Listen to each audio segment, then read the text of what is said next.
Good morning, YouTube. This is the Fat Health Teacher checking in. You can see a little bit behind me. This is my office, and it's very, very, very, very, very cluttered. I actually share it with my partner. I spent most of yesterday clearing it out so that I could have a space to work, to have my computer set up. I'm still working on it. In fact, there's this shelving that's over here that I'm planning on pulling out and replacing with a narrower set because I kind of get claustrophobic. It's not a full on phobia, but it definitely makes me uncomfortable and it makes it hard for me to focus.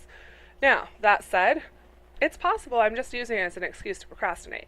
Because when I'm in full procrastination mode, I'm doing dishes, I'm reorganizing the bedroom, I am pulling all the clothes that I don't fit anymore, stuff like that. Okay? So today's topic was kind of on procrastination. And I wanted to talk a little bit about the fixed mindset versus the growth mindset. So, a fixed mindset basically means that you believe that you are what your labels are. So, if somebody labels you smart, then you believe that you are smart. If somebody labels you nice, then you believe that you're nice. Things like that. They can work both ways, just like we've talked about some of the other stuff. Now, when people with a fixed mindset encounter a challenge, they will most likely react with, yes, I can do it, and it's not a problem, or I'm not even going to try, because if I try and I don't do well, then I'm going to lose my title, right? So if I'm told that I'm a good student, and there's a lot of pressure there, and I have a fixed mindset, when I am challenged to do whatever this work is that I need to get done, I'm more likely to procrastinate and put it off. Okay? And the growth mindset is more, you see a challenge and you have difficulty with it, and you look for ways to solve the problem. Okay? Now, people fluctuate between extremes. I haven't finished reading the mindset book yet, but I would predict that as I get closer to the end of the book, that one of the things that they're going to talk about is stress and how a person who is in a very stressful environment reacts with regards to a fixed mindset versus a growth mindset. Okay, so I'm predicting that somebody who is under high levels of stress, perhaps in a domestic violence situation, or there's a lot of pressure at work, they're afraid of losing their jobs, things like that, I'm predicting that they will slip into a fixed mindset when they feel overwhelmingly like there isn't anything that they can control. Okay? Because someone with a fixed mindset is going to have an external locus of control, which means that they are going to blame everything else, everybody else. And I see this with my middle school students, right? I have an advisory class, or I had an advisory class this year of 12 students. And one of the things that I would do is I would talk to them when grades came out, and we actually have this really nice system called Parent View and Student View, which allow the students to log in, which allow the parents to log in, and they could see everything that their teachers have graded. Okay? And I would talk to some of the students, and they'd have bad grades, and I'd say, well, why do you have that grade? I don't know. Okay. Have you talked to your teacher? No. The teacher hates me. Right? And we've got a couple of people on campus where it feels like it's an overwhelming a portion of the class, or it could just be the people who are the most vocal don't like them. And I don't know that they're bad teachers. I don't know if they're good teachers. I've never actually been in their classrooms to observe what they're doing. So I don't know. Okay? Now, students who have a growth mindset, if I say, what's going on? What are you doing? What do you need help with? Then they're probably going to say, I need to study more, or I need to make sure that I turn in my paperwork, or I need to get my notebook organized so I'm not losing my assignments. They might say, I need to go to the library, or I need to figure out a way to do my reading log so that it doesn't hurt me so much. Okay? I swing between growth and fixed, and I do believe that it is stress-oriented. So growth takes a lot more work because it requires introspection, it requires problem solving. Fixed is more of a, this is the way it is, so this is the way it is. And to give you an example of when it really, really impacted me, I was eligible, so I don't know if you're watching from another state, but in the state of New Mexico, there's a 3-tier system. Okay? So the first tier starting pay is $30,000, and you may only be on that level for 3 years. After the 3 years, you need to complete a portfolio, which is going to test you on strands A, B, C, and D, okay? Or where you're demonstrating competency on strands A, B, C, and D. D is peer evaluations. The district just fills out paperwork. A is what is your lesson? And so you give them a sample lesson plan. You do step by step by step by step. And then you show them 2 sets of work. So you would say, this is the assignment that I gave. This is high, mid, and low level performance. This is another assignment that I gave, high, mid, and low level performance again. All right. When you do strand B is about how you facilitated change for a specific student. Okay. And you're actually going to do 2 students, and you are going to show them point A, point B, point C. It's on a timeline. And you're showing that because you intervened, they started performing better. And then C is how well are you communicating with parents? How well are you participating as part of the professional community? Okay? Now, if you're moving from level 1 to level 2 starting pay is $40,000. And at level 2, you could choose to stay at level 2 for the rest of your life. Okay? I believe my current level 2 license expires in 2022, and I think I got it in 2011. Okay, so it's good for 11 years. When you're moving from 1 to 2, it's a slightly easier to do the portfolio and to meet the requirements for the portfolio than it is when you move from a 2 to a 3. In order to get a 3, you have to have a master's degree. You have to have been teaching as a level 2 for at least 3 years. And you have to do another portfolio. But because you're going from a 2 to a 3, which would kind of be like going to a master teacher, you have to demonstrate in much greater depth that you know what you're talking about, right?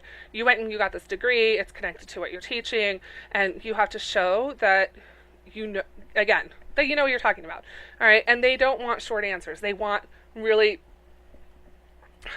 bulky, like, make sure you can explain type answers, which can be frustrating.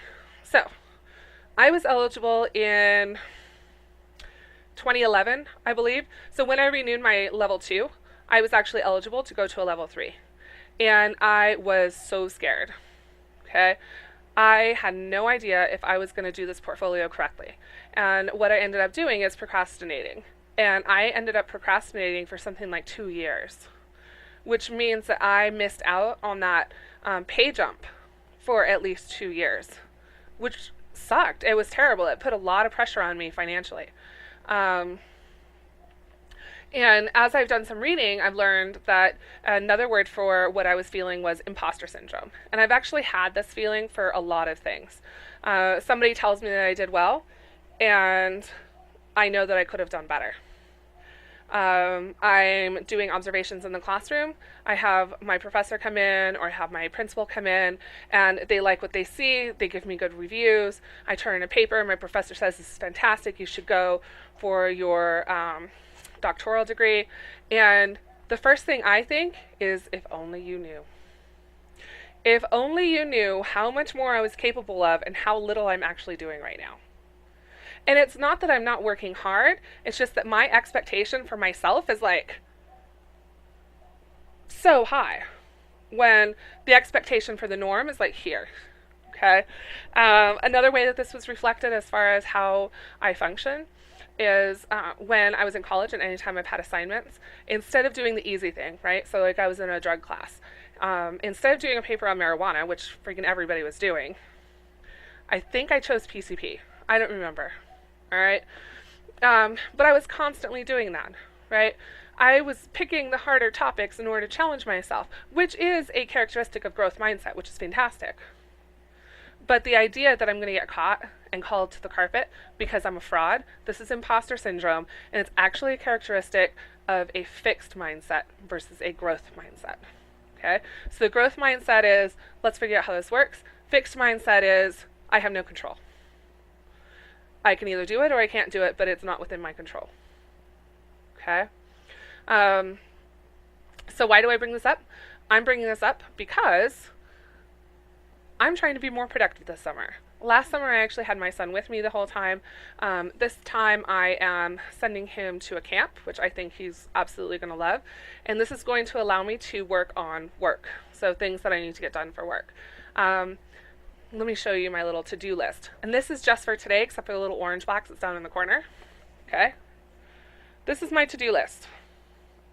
I've done a few of the items on here, but some of the stuff requires me going outside, and it's over 90 degrees, and I'm not a fan of the heat. So I'm going to have to wait for it to get cooler outside to get some of the other stuff done. Okay? And it is my plan to actually do some of these, the lesson plan, the Duolingo, the YouTube, and the reading every day. Okay? I'm also going to probably make dinner on here for at least 2 days out of the week. And it is my goal to get all of this done in the day. And I actually think that this can be done. Some of it's going to take a little bit of work. Some of it's going to require that I wait till it's cooler outside. But they are all things that can get done. Okay? If you want to get things done, the best thing that you can do for yourself is power through it, right? I suffer from depression, and there are definitely days, I actually just had a couple of them coming off of vacation, where I didn't want to talk to anyone. I didn't want anyone to touch me. I just wanted to sit on the couch and veg. I didn't want to play video games because video games required too much work. All right? This is definitely a characteristic of depression. And unfortunately, it's one of those where you create this catch-22, right? So as you know, I'm on this weight loss journey, and I'm trying to get thinner. One of the things that happens when I'm stressed out, especially when I'm dealing with depression, is that I will start eating crap. And then because I'm eating crap, I feel worse than I did before I was eating the crap. So it becomes this catch-22. I eat crap, I feel like crap, so I eat more crap, right? And this is my son. What is your name? Okay. And how old are you? 3. Very good. All right, so procrastination, easy, easy, easy, easy. My recommendation, buckle down and do it. Figure out what you need to get done. You can do a couple of things. It's kind of like the difference between the Gordon Ramsay bill method where you snowball. So his method, if you're not familiar with it, is you list all of your bills. You pay off the one that is the smallest first, and then you take that money and you put it toward the next smallest bill, right? And you just keep doing that until you get all your bills paid off. There's another method where you find the one with the highest interest rate and you target that one first. And so you pay minimums on everything else, and then you are paying off that high interest rate one first. Okay, so it kind of all depends. When you do your list, when I do my list, it's not necessarily in the order that I'm going to get things done. But I usually do have a couple of things that can be crossed off pretty quickly. For example, the cat tower. My cat died about 2 months ago. She was just old. She wandered out into the yard, lay down, and she was done. And the cat that I have left hates the cat tower because it smells like my other cat. So I took the cat tower, I put it outside, and now all I have to do is decide whether I'm going to clean it, or if I'm going to pass it on to somebody, or what I'm going to do. But it is no longer in my living room taking up a 2x2 foot square space, which is nice. And I think that's it for today. So this is the Fat Health Teacher signing off. Are you going to say goodbye? Goodbye. And I will be on again tomorrow, hopefully with a better prepared topic. Thank you very much.